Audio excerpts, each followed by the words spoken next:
Hello, welcome and welcome back to MP News. This is Aditi Mishra welcomes you in our special show दिल चाहता है. Now it's summer season. गर्मी का मौसम आ चुका है. सब लोग घूमने के लिए अब बेचैन हो रहे हैं और बाहर निकल रहे हैं. And I must say that if you are going for outing, picnic और किसी भी चीज़ के लिए आप जा रहे हैं तो please take care about COVID protocols, COVID rules के बारे में आप ध्यान रखें और उसी हिसाब से आप आपकी पिकनिक या आउटिंग प्लान करें. And I know everyone knows now that what protocols and what precautions they have to take. So I'm not going to stretch this particular topic more. आप सभी को पता है किस तरीके से आप लोगों को खुद का ध्यान रखना है और कोरोना से आपको खुद को बचाना है. So just let's quickly move into the topic कि आज के और एपिसोड का टॉपिक क्या है. अच्छा, आज के एपिसोड का जो टॉपिक है इंदौर में ही है, बट इंदौर के आउटस्कर्ट में है. We are today going in the outskirt of the Indore और वहाँ हम आज बात करने वाले हैं वहाँ की. And this place is 100 kilometre far from Indore, situated in Dhar district. और ये जो प्लेस है ये पैलेसेस से घिरी हुई है. ये प्लेस ना सिर्फ एमपी बल्कि पूरे होल इंडिया में काफ़ी ज़्यादा फेमस है. You all are literally getting curious कि आखिर किस प्लेस के बारे में बात कर रही हूँ जहाँ इतने सारे पैलेसेस हैं. And there are lots of stories behind this palaces also. इन पैलेसेस के पीछे भी काफ़ी सारी स्टोरीज है. So let me break this suspense and I am talking about the place which is known as Mandu. I know अब मांडू का नाम लेते ही आप सबकी आंखों के सामने काफ़ी सारे पैलेसेस घूम गए होंगे. सो आज हम इसी के बारे में बात करने वाले हैं.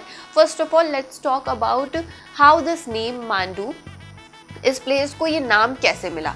पहले इस प्लेस का नाम मांडू ना होकर तालनपुर हुआ करता था. But once a merchant whose name is Chandra Simha he situated और यहाँ पर उसने एक पार्श्वनाथ की मूर्ति मंडपा दुर्ग में यहाँ पर स्थापित की. और वैसे मैं आपको बता दूँ जो दुर्ग है, the Durg means fort and mandapa means hall temples, यानी कि काफ़ी बड़े टेम्पल्स. और इसी मंडपा नाम से इंस्पायर्ड होकर इस प्लेस का नाम मांडू रखा गया, मांडव रखा गया.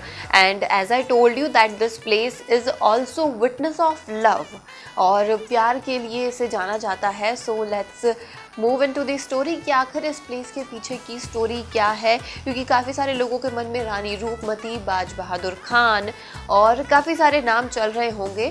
सो लेट्स क्विकली हम इसमें चलते हैं और हम जानते हैं कि आखिर क्या स्टोरी है इसके पीछे, that why this place is known as the witness of love. तो ये जो प्लेस है इसे विटनेस ऑफ लव इसलिए कहा जाता है क्योंकि यहाँ पर जो बाज बहादुर खान है और रानी रूपमती की स्टोरी हिस्ट्री में काफ़ी फेमस है. आई नो जो रानी रूपमती है वो हिंदू धर्म से बिलोंग करती थी और जो बाज बहादुर खान है वो एक मुस्लिम रिलीजन से बिलोंग किया करते थे. तो आखिर इनके पीछे की क्या स्टोरी हो सकती है. बाज बहादुर खान ने 1555 टू 1562 तक यहाँ पर रूल किया है. मालवा में, मांडू में उन्होंने राज किया है और ये स्टोरी भी उसी समय की है. वंस अपॉन अ टाइम जब बाज बहादुर यहाँ पर राज किया करते थे, रूल किया करते थे, एट दैट टाइम रूपमती, शुरू में इन्हें रानी रूपमती नहीं कहा जाता था क्योंकि ये जो रूपमती थी ये उन्हीं के राज्य में एक छोटे से चरवाहे की पुत्री थी, बेटी थी ये. और जैसा नाम लाइक आई सेड रूपमती, वैसा ही गुण और वैसी ही ब्यूटी थी इनकी. और ख़ास तो ख़ास इनकी सबसे बेहतरीन थी गायन. इतना सुंदर ये गाती थी. और जो बाज बहादुर खान थे वो भी आर्ट लवर थे, वो भी सिंगिंग और पेंटिंग और हर चीज़, इन सब चीज़ों से उन्हें खासा लगाव था. एंड रूपमती के जो चर्चे थे धीरे धीरे पूरे राज्य में फैलने लगे. सो बाज बहादुर ऑल्सो उन्होंने भी अपनी एक विश रखी कि मुझे भी इनसे मिलना है. And as he met Roopmati he felled in love, उन्हें प्यार हो गया उनके रूप को देखकर ही. और when he heard her voice which is so melodious, इतनी प्यारी वॉइस थी उनकी, तो वहाँ उन्हें बहुत ज़्यादा प्यार हो गया और उन्होंने रानी रूपमती से हिंदू और मुस्लिम दोनों ही रिलीजन के अकॉर्डिंगली शादी कर ली. लेकिन जो इनकी शादी हुई रानी रूपमती और बाज बहादुर खान की, रानी रूपमती ने एक ही कंडीशन पर उन्हें कहा कि मैं आपसे शादी करूंगी जब आप मुझे मेरा रिलीजन चेंज करने के लिए ना बोलें. That's why they get married in both the religions, दोनों ही रिलीजन में रहकर उन्होंने शादी करी. एंड जो रानी रूपमती थी वो हमेशा नर्मदा माँ के दर्शन कर अपने दिन की शुरुआत करती थी और माँ नर्मदा के दर्शन कर ही अपना रात का खाना खाया करती थी। जस्ट बिकॉज ऑफ दैट बाज बहादुर खान ने रूपमती पवेलियन बनवाया, रानी रूपमती महल बनवाया, जो कि काफ़ी ऊंची चोटी पर बना हुआ है और वहाँ से डायरेक्ट माँ नर्मदा के दर्शन कर सकते हैं। यहाँ तक तो ये स्टोरी काफ़ी खुशी खुशी चली, दोनों की शादी हो गई, दोनों साथ में रहने लगे। लेकिन यहाँ पर एक ट्विस्ट ये आया दैट शादी होने के बाद भी जो रानी रूपमती की खूबसूरती, ब्यूटी के और गायन के चर्चे थे वो अब केवल राज्य में ना होकर दूर दूर तक दूसरे राज्यों में और देश तक में फैलने लगे थे। And just because of this king Akbar also heard about Rani Rupmati और उसके बारे में उन्होंने सुना एंड उन्होंने कहा कि मुझे इनसे मिलना है, रानी रूपमती से मिलना है। And just because of that he sent her trustworthy person, most trusted person Adam Khan to Mandu और बाज बहादुर खान के यहाँ उन्हें भेजा गया और he also gave a letter in which he wrote that please send Rani Roopmati with my most trusted person in my court। And ये सब पढ़ने के बाद बाज बहादुर खान का गुस्सा 7वें आसमान पर पहुंच गया एंड उसके बाद he gave the reply of that letter और उन्होंने रिप्लाई में ये लिखा that I must say that King Akbar have to send their queens in my court। ये होने के बाद किंग अकबर, जो राजा अकबर थे, उनका गुस्सा फूटने लगा और उन्होंने अपनी विशालकाय सेना के साथ मांडव के छोटे से राज्य और छोटी सी सेना पर हमला कर दिया और जो मांडू की छोटी सी सेना थी वो अकबर से मुकाबला नहीं कर पाई, हार गई और जो बाज बहादुर खान थे उन्हें अकबर ने बंदी बना लिया, प्रिजन में रख दिया। बट अब यहाँ पर जो रानी रूपमती थी, आदम खान को अकबर ने ये भी कहा था कि जब तुम आओ तो रानी रूपमती को अपने साथ लेकर आना। But after hearing all these things that बाज बहादुर खान लॉस्ट दी बैटल और इसके बाद उन्होंने सोचा कि अब सब कुछ तो मैं हार ही गई हूँ, मांडू भी हार चुकी हूँ, but I just want to go in the sleep of death.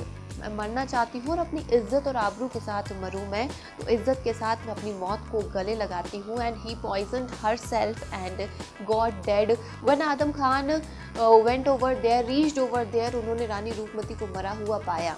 इसके बाद जो राजा अकबर थे उन्हें अपनी गलती का एहसास हुआ and he realised his mistake and जो बाज बहादुर खान थे उन्हें छोड़ दिया गया और बाज बहादुर खान वापस अपने राज्य लौट कर आए। लेकिन तब तक रानी रूपमती इस दुनिया से जा चुकी थी। Rani Rupmati left this world and when Baz Bahadur Khan came to his own, अपनी खुद की फैमिली में जब वापस आए तो रानी रूपमती से वो मिलने के लिए गए, उनकी कब्र पर गए और वहीं पर उन्होंने अपना सर पटक पटक कर अपनी जान दे दी। ये एक छोटी सी स्टोरी थी इस मांडव के पीछे की। मांडू का अगर हम सबसे अट्रैक्टेड प्लेस के बारे में बात करें, पैलेस के बारे में बात करें, तो वो रानी रूपमती पवेलियन है, रानी रूपमती का महल है जो कि काफ़ी ऊंची पहाड़ी पर बना हुआ है, जहां से रानी रूपमती आराम से खड़े होकर अपनी पूरी प्रजा और राज्य को आसानी से देख सकती थी। रानी रूपमती का महल बनवाया ही इसी प्रकार गया था ताकि वो वहाँ से आसानी से माँ नर्मदा के दर्शन कर सके। Just because of it, because जो रानी रूपमती थी she always start her day पहला दर्शन माँ नर्मदा के करके एंड ऑल्सो रात का खाना खाने से पहले रानी रूपमती माँ नर्मदा के दर्शन जरूर किया करती थी। इसी प्रकार से उस रानी रूपमती पवेलियन को बाज बहादुर खान ने बनवाया था। रानी रूपमती महल के अंदर एक रेवा कुंड भी है, इसको इसलिए बनाया गया था ताकि रानी को कभी भी पानी की कमी महसूस ना हो यहाँ पर। इसके साथ ही इस रानी रूपमती महल के जस्ट सामने ही बाज बहादुर खान का पैलेस बना हुआ है। रानी रूपमती के महल से थोड़ा छोटा है पर काफ़ी वास्ट एरिया है, फैला हुआ है यहाँ से। और यहाँ पर आपको अफगानी आर्किटेक्चर आराम से देखने को मिलेगा। रानी रूपमती महल से काफ़ी खूबसूरत सनसेट पॉइंट भी है, व्यू है जो सनसेट का, आप वो देख सकते हैं आसानी से। अब तो काफ़ी ज़्यादा सहूलियतें हो चुकी हैं क्योंकि रानी रूपमती का जो महल है वो खड़ी पहाड़ी पर बनाया गया था, जिस वजह से चढ़ाई में थोड़ी मुश्किल हुआ करती थी और इसलिए भी बनवाया गया था ताकि जो कोई दूसरा दुश्मन राज्य है वो अगर हमला करे तो रानी रूपमती के महल तक आसानी से ना पहुँच पाए। मांडू पर काफी सारे राजाओं ने राज किया। यहाँ पर परमार राज हो या फिर अलाउद्दीन खिलजी हो, गयासुद्दीन हो, बाज बहादुर खान हो। Baz Bahadur Khan was the last ruler who ruled on the Malwa, जिसने मालवा पर राज किया। वो आखिरी रूलर थे ऐसे, और इनकी स्टोरी के बारे में आप सभी जानते ही हैं पहले से। वैसे यहाँ पर रानी रूपमती महल और बाज बहादुर खान के महल के अलावा और भी काफ़ी सारी अट्रैक्टेड चीज़ें हैं, जैसे कि जो यहाँ पे जामी मस्जिद है। जामी मस्जिद काफ़ी खूबसूरत है, यहाँ पे आप अंदर जाइए, काफ़ी खूबसूरत डिज़ाइन किया गया है। इसके साथ ही यहाँ अंदर मार्बल से हुसैन शाह टोम बना हुआ है, जहाँ पर हुसैन शाह की कब्र बनी हुई है। ये जो पूरा है, ये पूरा जो हुसैन शाह टोम है मार्बल से डिज़ाइन करवाया गया है। एज वेल एज यहाँ पे आपको अफगानी आर्किटेक्चर इजीली देखने को मिल जाता है। जामी मस्जिद के सामने एक और महल बना हुआ है जहाँ पे दाई रहती थी, और भी काफ़ी सारे महल्स हैं। And one thing that I forgot to tell you that whenever you enter in Mandu you will have to face 12 gateways. 12 दरवाजे बड़े बड़े बनाए गए हैं जहाँ से मांडू की शुरुआत हो जाती है। और जब आप यहाँ पर पहुँचेंगे तो आपको ईजिली पता चल जाएगा कि आप मांडू पहुँच चुके हैं। यहाँ से व्यू काफ़ी खूबसूरत है। इसके अलावा जहाज महल भी है यहाँ पर। जहाज महल इस पैलेस का नाम इसलिए रखा गया क्योंकि जहाज महल 2 आर्टिफिशियल लेक्स के बीच में बनाया गया है, और जब बारिश होती है तो ये पैलेस ऐसा लगता है मानो किसी समुद्र के बीच में जहाज खड़ा हो, इस प्रकार से लगता है। यहाँ पर भी काफ़ी सारे कुंड बनाए गए हैं, और कुंड इस प्रकार से बेसमेंट में बनाए गए हैं ताकि ईजिली व्हेनेवर जो ओपोजिट राज्य है या फिर कोई एनिमी राज्य है वो अगर अटैक करता है तो रानी आसानी से यहाँ से तैर कर निकल सके और सेफली यहाँ से बाहर जा सके। इसके अलावा हिंडोला महल भी है।